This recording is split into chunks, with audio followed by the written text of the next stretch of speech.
এবং সেই চক্রান্তের সাথে কিন্তু ডক্টর মোহাম্মদ ইউনূসকে আমরা কিন্তু প্রকাশ্যে বহুবার দেখেছি। এমন না যে আন্দোলনের স্টেক হোল্ডার কারা ছিল, জামাত শিবির ছিল, হেফাজত ছিল, হিজবুত তাহরির ছিল, পাকিস্তানের মদদ ছিল, এবং তার মানে তারা আসলে ভয় পাচ্ছে যদি আবার মানুষ স্বতঃস্ফূর্ত ভাবে গণজাগরণ মঞ্চের মতো আবার মানুষের সেই জোয়ার আসে, জাগরণ আসে, সেটাকে তারা ঠেকাতে পারবে। এবং আমি মনে করি যে আমাদের সোসাইটিতে যেমন আমাদের নারীদের দেখবার দৃষ্টিভঙ্গিটাতেই সমস্যা আছে। এখনো ধরেন আমাদেরকে মনে করা হয় যে নারী, এখনো রাজনীতিবিদ মনে করা হয় না, এখনো একজন অফিসে একজন পুরুষ বা নারীর ক্ষেত্রে কিন্তু এখনো নারী হিসেবে দেখা হয়। দুজনে যদি যোগ্যতার মাপকাঠি তো চেয়ারে যায়, আমাদের পুরুষরা বা আমাদের নারীরাও মনে করে যে উনি নারী বা একটু সুন্দরী বলে উনি ওই চেয়ারটা পেলেন। এই যে মানসিকতাটা কিন্তু আমাদের সোসাইটি থেকে এখনো যায়নি, আমাদের মাইন্ডসেটে রয়ে গেছে। যাই হোক, সেটা হয়তো সময় লাগবে। কিন্তু যেটা ঘটেছে দেখেন, আমি একদম খোলামেলাই বলবো, কোটা আন্দোলনের নাম করে যে চক্রান্তের আন্দোলনটি জুলাইতে হয়েছে, কোটা আন্দোলনের প্রয়োজন ছিল না। সরকার নিজেই তো কোটার বিরুদ্ধে ছিলেন এবং সেখানে কোন রকম বিরোধ ছিল না, দ্বিমত ছিল না। কিন্তু আমরা সবাই জানি যে ডিপ স্টেট ষড়যন্ত্রের কারণে বিদেশি সহায়তা এবং 1971 সালে যাদেরকে আমরা পরাজিত করেছিলাম, সেই পরাজিত শত্রু এবং সেই পরাজিত রাষ্ট্র কিন্তু তাদের কিন্তু দীর্ঘদিনের চক্রান্ত চলে আসছে, এবং সেটা 1975 সালে আমরা দেখেছি। এবং সেটা কিন্তু উদয়চির বোমা হামলা থেকে শুরু করে 21 আগস্ট গ্রেনেড হামলা থেকে শুরু করে বাংলাদেশে যুদ্ধাপরাধীদের পুনর্বাসন, তাদেরকে মানে একদম মানে প্রশাসনিক ভাবে তাদেরকে ভালো ভালো জায়গায় বসানো থেকে শুরু করে আমরা কিন্তু দেখে আসছি সেটা, এবং তাদের চক্রান্ত কিন্তু চলছিল। এবং সেই চক্রান্তের সাথে কিন্তু ডক্টর মোহাম্মদ ইউনূসকে আমরা কিন্তু প্রকাশ্যে বহুবার দেখেছি। এমন না যে এটা আমাদের জন্য খুব সারপ্রাইজিং। কিন্তু জুলাইতে আমরা যে কথাগুলো বলছিলাম যে এই আন্দোলনটা ছাত্রদের হাতে নেই, ছাত্ররা করছে না, এটা করছে 1971 সালে সেই রাজাকার আলবদর আলশাম, জামাত শিবির এবং বিদেশি ডিপ স্টেট ষড়যন্ত্রের মানুষজন যারা রেজিম চেঞ্জ করে তাদের মাধ্যমে হচ্ছে। এবং এর সাথে কিন্তু কিছু মানে আবেগে তাড়িত হয়ে কিছু স্টুডেন্ট এসছে, কিছু সাধারণ মানুষজনও কিন্তু যুক্ত হয়েছে।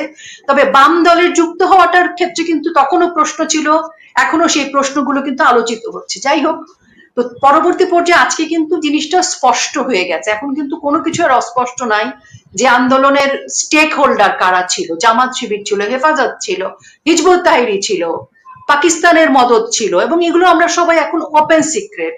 তো সেই জায়গাটায় যখন দেশে ক্রমাগত ভাবে ধর্ষণ বাড়ছিল, তো 5ই আগস্ট থেকে কিন্তু ধর্ষণ শুরু হয়েছে, আওয়ামী লীগের নেতা কর্মীদের ধর্ষণ করা, সনাতনীদের ধর্ষণ করা, এবং এটা কিন্তু বাড়ছিল দিনে দিনে। এবং এটা যখন একটা অসহনীয় নির্মম পর্যায়ে চলে গেছে, তখন সাধারণ জনগণের পর্যায় থেকে প্রতিবাদটা এসছে। সেখানে বাম দলের মানুষজন আসছে, লাকিরা এসছে, অন্যান্যরা আসছে, তাদের সাথে আমরা গণজাগরণ মঞ্চে একসাথে যুদ্ধাপরাধী বিচারের আন্দোলন করেছি। যুদ্ধাপরাধী বিচারের আন্দোলনে তো জুনায়েদ সাকিও ছিলেন, যুদ্ধাপরাধী বিচারের আন্দোলনে পিনাকি ভট্টাচার্য ছিলেন, যুদ্ধাপরাধী বিচারের আন্দোলনে আজকের উপদেষ্টা শারমিন মোর্শেদও ছিলেন। কিন্তু উনারা পরবর্তী সময়ে উনাদের রাজনৈতিক ধ্যান ধারণা সবকিছু পাল্টে গেছে, উনারা যুদ্ধাপরাধীর সাথে গোল্ডেন হ্যান্ডশেক করে ফেলেছেন।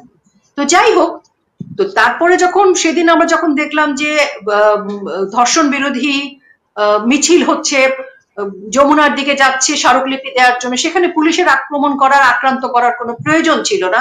সেখানে কিন্তু একদম ক্যাটাগরিক্যালি সবাই কিন্তু ধর্ষকের বিচারের কথাই বলছিল।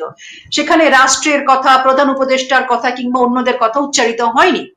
কিন্তু আমরা তারপরও দেখেছি তাদেরকে বাধা দেওয়া হয়েছে, আক্রান্ত করা হয়েছে।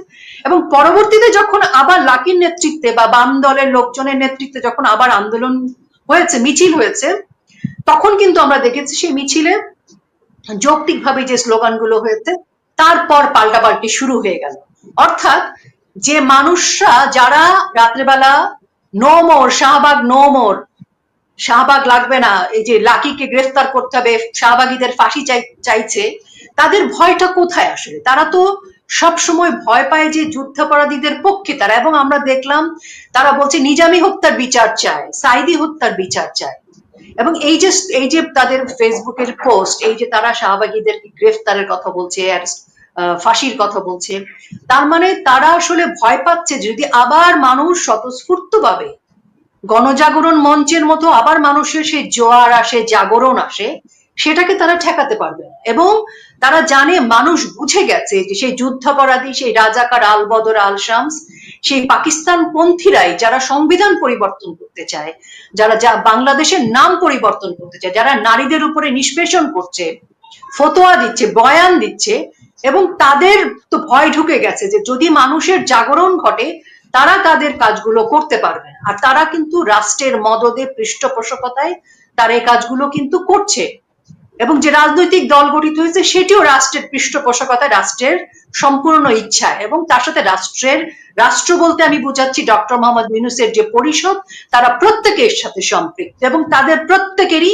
এর মধ্যে মদত রয়েছে। কারণ 5ই আগস্ট থেকে আমরা দেখেছি সকল ক্রিমিনালসদেরকে জেল থেকে মুক্ত করে বের করে দেওয়া হয়েছে। থানা এবং পুলিশদের উপর যে হত্যা হয়েছে সে সমস্ত কিছু বিচার কিন্তু তারা করেনি, ইন্ডেমনিটি দিয়েছে। কাজে আজকে তাদের ভয় হচ্ছে যে গণজাগরণ বা জনগণের যদি প্রশ্ন ওঠে যে আমরা তো স্বাধীনতার বিরোধীদের হাতে রাষ্ট্রকে ছাড়বো না, বা এমন কারো হাতে রাষ্ট্র ছাড়বো না যারা এসে একটা নারীকে জিজ্ঞেস করে যে তোমার ওড়না কোথায়, বা একটা নারীকে ফতোয়া দেয় যে তুমি মাহরাম ছাড়া তুমি সৌদি আরবে যেতে পারবা না হজ করতে, তুমি কোথাও বেরোতে পারবা না।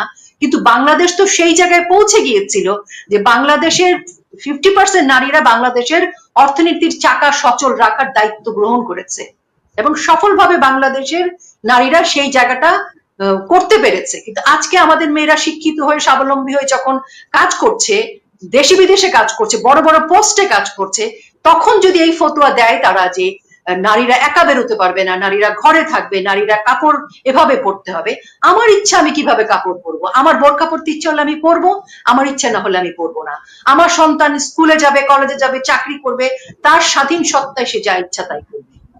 সে যদি রাষ্ট্রের বিরুদ্ধে কোনো কাজ না করে, সেটি রাষ্ট্র বা সমাজ বিরোধী কিছু না করে, ধর্ম আমাদের নারীদেরকে যে অধিকার দিয়ে গেছে, সংবিধান আমাদেরকে যে অধিকার দিয়েছে, আমরা তার ভেতরে থাকবো। আমাদের মানে বঙ্গবন্ধু কন্যা কিন্তু ধর্ষণের সর্বোচ্চ শাস্তি মৃত্যুদণ্ড করেছেন। তিনি কিন্তু 2009 এসে 2011 জাতীয় নারী উন্নয়ন নীতিতে নারীদের জন্য যে সুরক্ষার ব্যবস্থা করে গেছেন, সেটি যদি এই রাষ্ট্রের এখন যারা আছেন তারা সেটুকু যদি মানে পালন করতেন, তাহলে আজকে নারীরা কিন্তু অনেকাংশেই কিন্তু সুরক্ষিত থাকতো। এখন বিষয় হচ্ছে প্রধান উপদেষ্টা থেকে শুরু করে পুরো টিম, তারা আসলে নিপীড়কের পাহারাদার, তারা ধর্ষকের পাহারাদার, তারা সহিংসতা যারা করছে তাদের পৃষ্ঠপোষক, এবং তারা যখন বুলডোজার দিয়ে 32 ভাঙে, যখন কারো বাড়ি ভাঙছে, কারো বাড়ি দখল করছে, মব নিয়ে গিয়ে কাউকে মারছে পিটিয়ে, তখন কিন্তু তারা দেখছে না। তারা কি করছে, যখন মিছিল নিয়ে আসছে ধর্ষকের বিরুদ্ধে, তখন সেখানে কিন্তু পুলিশকে লেলিয়ে দিচ্ছে মারবার জন্য, তখন তার মব বাহিনীকে লেলিয়ে দিচ্ছে। তো এই জিনিসগুলো আজকে জনগণের কাছে স্পষ্ট। আজকে ডান বলেন বাম বলেন, আজকে সবকিছু স্পষ্ট। বাম দল কেন জুলাই আগস্টের সেই সময় তাদের সাথে হ্যান্ডশেক করেছিল, সেই জবাব বাম দল দেবে, আমি সেই জবাব দিতে যাব না। আমি শুধু বলবো যে গণজাগরণ মঞ্চে সেই যে ইতিহাস, সেই ইতিহাস হচ্ছে মানুষের জাগরণ ছিল। সেখানে দলমত নির্বিশেষে সবাই যুদ্ধাপরাধীর বিচারের জন্য সবাই রাস্তায় নেমেছিল, এবং শান্তি শৃঙ্খলার সাথে কিন্তু তখন আমরা রাষ্ট্রকে প্রেসার ক্রিয়েট করেছিলাম যে যুদ্ধাপরাধীর বিচার করতে হবে, এবং সেই বিচারের প্রক্রিয়াটা আইনানুগ ভাবেই ঘটেছে, এবং সেটি সময় লেগেছে, সময় অনুযায়ী নিয়ম নীতিমালা অনুযায়ী হয়েছে। যেটা প্রতিহিংসা চরিতার্থ করবার জন্য আজকে যেভাবে ট্রাইব্যুনাল গঠন করা হয়েছে সেভাবে না।